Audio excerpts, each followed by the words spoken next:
بسم اللہ الرحمن الرحیم۔ السلام علیکم، آپ دیکھ رہے ہیں میرا یوٹیوب چینل۔ اب تک آپ نے میرے چینل کو سبسکرائب نہیں کیا تو پلیز سبسکرائب کر دیں، بیل آئیکن کو پریس کر دیں تاکہ میری آنے والی ہر نئی ویڈیو آپ کو سب سے پہلے موصول ہو سکے۔ اس ویڈیو میں ہم بات کریں گے جنت کے خزانوں میں سے ایک خزانے کی، اور وہ خزانہ یا اس کی کنجی ہے لا حول ولا قوت الا باللہ۔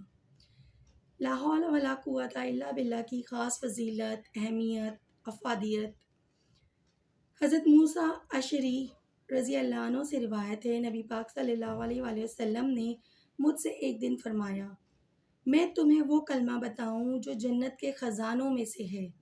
میں نے عرض کیا، ہاں حضرت صلی اللہ علیہ وآلہ وسلم، ضرور بتائیں۔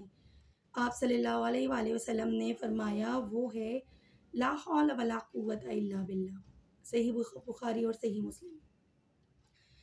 اس کلمے کے خزائن جنت میں سے ہونے کا مطلب یہ بھی ہو سکتا ہے کہ جو شخص یہ کلمہ اخلاص کے ساتھ پڑھے گا، اس کے لیے اس کلمے کے بے بہا اجر و ثواب کے خزانے اور ذخیرہ جنت میں محفوظ کیا جائے گا، جس سے وہ آخرت میں ویسا ہی فائدہ اٹھا سکے گا جیسا کہ ضرورت کے موقعوں پر محفوظ خزانوں سے اٹھایا جاتا ہے۔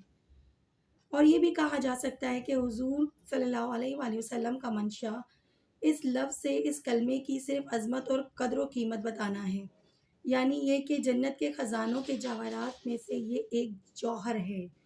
کسی چیز کو بہت قیمتی بتانے کا یہ بہترین تعبیر ہو سکتی ہے۔ لا حول ولا قوت الا باللہ کا مطلب یہ ہے کسی کام کے لیے صحیح وہ حرکت اور اس کے کرنے کی قوت و طاقت بس اللہ ہی سے مل سکتی ہے، کوئی بندہ خود کچھ بھی نہیں کر سکتا۔ دوسرا ایک مطلب جو اس کے قریب ہی قریب ہے، یہ بھی بیان کیا گیا ہے، گناہ سے باز آنا اور اطاعت کا بجا لانا۔ اللہ کی مدد و توفیق کے بغیر بندے سے ممکن نہیں۔ حضرت ابو ہریرہ رضی اللہ عنہ سے روایت ہے، رسول پاک صلی اللہ علیہ وسلم نے فرمایا، لا حول ولا قوت الا باللہ زیادہ پڑھا کرو کیونکہ یہ خزائن جنت میں سے ہے۔ حضرت ابو ہریرہ رضی اللہ عنہ سے روایت ہے، نبی پاک صلی اللہ علیہ وسلم نے مجھ سے فرمایا، میں تم کو وہ کلمہ بتاؤں جو عرش کے نیچے سے اترا ہے اور خزائن جنت میں سے ہے، وہ ہے لا حول ولا قوت الا باللہ۔ جب بندہ دل سے یہ کلمہ پڑھتا ہے تو اللہ تعالیٰ فرماتا ہے کہ یہ بندہ اپنی انانیت سے دستبردار ہو کر میرا تابع دار اور بالکل فرما بردار ہو گیا ہے، یعنی وہ بندہ اپنی انا کے خول سے نکل کر اللہ تعالیٰ کی راہ میں خود کو اس نے سپرد کر دیا اپنے رب پاک کی۔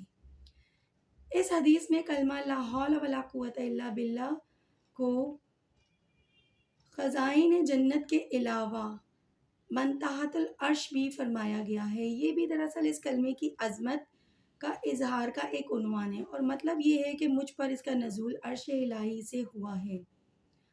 جس طرح شرک، جلی و خفی اور قلب نفس کی دوسری قدورتیں دور کرنے اور ایمان و معرفت کا نور حاصل کرنے میں کلمہ لا الہ الا اللہ خاص اثر رکھتا ہے، اسی طرح عملی زندگی درست کرنے اور معصیات و منکرات سے بچنے اور نیکی کی راہ پر چلنے میں یہ کلمہ لا حول ولا قوت الا باللہ خاص اثر رکھتا ہے۔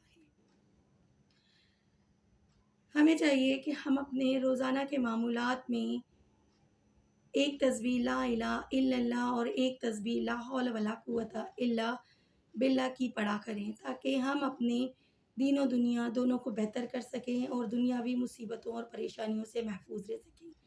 اپنی خاص دعاؤں میں مجھے بھی یاد رکھیے گا۔ اللہ حافظ۔